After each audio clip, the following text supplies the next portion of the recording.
This is the Please Pass the Bread farm in El Salvador. This farm was never really part of our plan. It was God's plan. He provided this beautiful place where we can grow healthy, nutritious food for the children we feed all over El Salvador. Take a minute, sit back, and learn how God is providing for hungry children all over El Salvador through this farm. This is the farm in Huachapan, and it's on the northern border in El Salvador. And this is where we're currently growing various fruits and vegetables and grains for the feeding program. The farm is approximately a little over 200 acres, and right now we've got about 80% growing basic grains, which are beans, corn, and rice. About 20% is vegetables and fruits.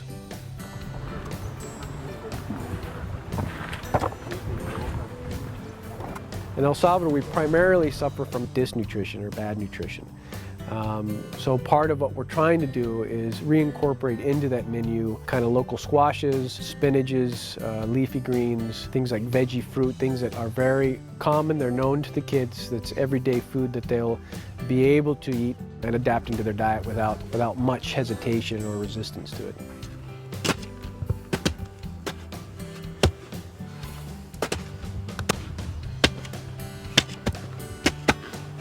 This farm was actually owned previously by a nonprofit, and it was used for testing, primarily different kinds of agricultural products.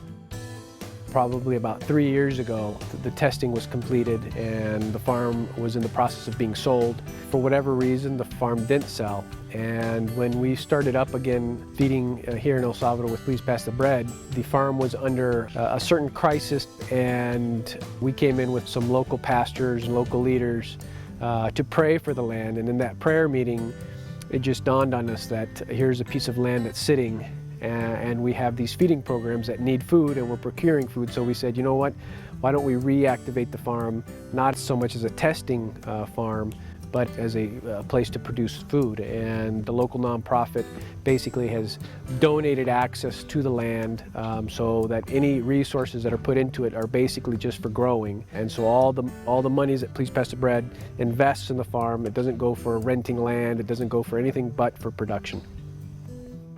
The farm in El Salvador and similar endeavors underway in other countries are now able to produce highly nutritious, locally grown foods while reducing our overhead expenses. Essentially, the funds we receive from donors like you are allowed to multiply through the farms, creating a much greater return. This means we can feed more children more nutritious meals without additional expenses. At the end of the day, more available food translate into more children attending our feeding programs. And that means more opportunities to share the most important message of all. That Jesus came to save the lost, to give hope to the hopeless, and to satisfy the hungry.